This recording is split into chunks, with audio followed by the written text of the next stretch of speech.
Kementerian Dalam Negeri mengeluarkan surat keputusan terkait penunjukan Sekretaris Daerah Provinsi Papua Ridwan Rumasukun sebagai pelaksana harian Gubernur Papua. Hal ini dilakukan pasca penahanan Gubernur Papua Lukas NMB oleh KPK pada Rabu 11 Januari 2023. Menteri Dalam Negeri Tito Karnavian menunjuk Ridwan Rumasukun sebagai PLH Gubernur Papua karena sejak Wakil Gubernur Clementinal meninggal pada 21 Mei 2021, posisi Wakil Gubernur belum ada pengganti. Mengacu pada pasal 65 ayat 3 dan ayat 5 Undang-Undang Nomor 23 Tahun 2014 tentang pemerintahan daerah, disebutkan bahwa kepala daerah yang tengah menjalani masa tahanan dilarang melaksanakan tugas dan kewenangannya. Apabila tidak memiliki wakil kepala daerah, Sekda melaksanakan tugas sehari-hari kepala daerah. Sekda nantinya melaksanakan tugas sehari-hari kepala daerah, melaksanakan tugas rutin pemerintahan yang tidak berkaitan dengan pengambilan kebijakan yang bersifat strategis dalam aspek keuangan, kelembagaan, personel, aspek perizinan, serta kebijakan strategis lainnya. Tak hanya itu, mengacu pada Undang-Undang Nomor 21 Tahun 2021 tentang otonomi khusus bagi Provinsi Papua, disebutkan bahwa jika gubernur dan wakil gubernur berhalangan tetap, DPR Papua diharuskan menyelenggarakan pemilihan gubernur dan wakil gubernur selambat-lambatnya dalam kurun waktu 3 bulan. Lebih lanjut, Kementerian Dalam Negeri akan mengambil langkah-langkah untuk memastikan agar penyelenggaraan pemerintahan itu tetap berjalan.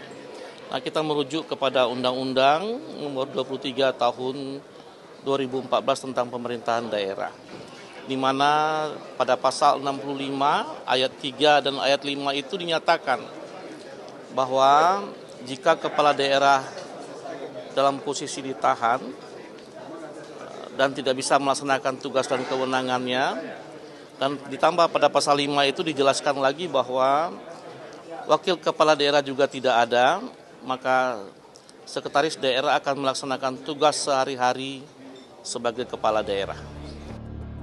Ridwan Rumasukun memastikan aktivitas roda pemerintahan di Papua tetap berjalan normal. Pembangunan dan pelayanan masyarakat juga terus berjalan. Ia menyebut penahanan Gubernur Lukas NMB tidak berpengaruh pada jalannya pemerintahan. Kalau untuk kekosongan pimpinan tidak ada gubernur, terus tidak ada wakil gubernur, bagaimana dia? Kan ada surat penugasan dari Kementerian Dalam Negeri. Hari ini diambil oleh Pak Asisten Fidiati senior Kemendagri, haknya, tapi keluarganya sudah sampai dan kita sudah bisa jalan. Ridwan Rumasukun merupakan birokrat senior di Pemprov Papua yang telah menjabat di sejumlah posisi di Papua sejak era 1990-an.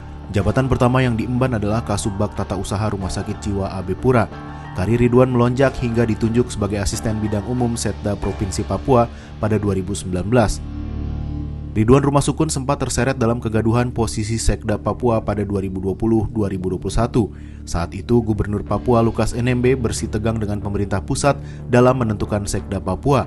Lukas NMB mencopot Dance Yulian Flasi dari jabatannya sebagai Sekda Papua dengan alasan Dance mengajukan diri sebagai PLH Gubernur saat Lukas sedang menjalani perawatan di rumah sakit. Setelah pencopotan tersebut, Lukas kemudian menunjuk Ridwan Rumasukun sebagai pelaksana tugas Sekda Papua. Penunjukan ini ternyata tidak direstui Kementerian Dalam Negeri. Diskusi alot antara Lukas NMB dan pemerintah pusat terus berlangsung hingga akhirnya Presiden Joko Widodo merestui keputusan Lukas NMB. Pada Oktober 2021, Lukas NMB resmi melantik Ridwan Rumasukun sebagai Sekda Provinsi Papua.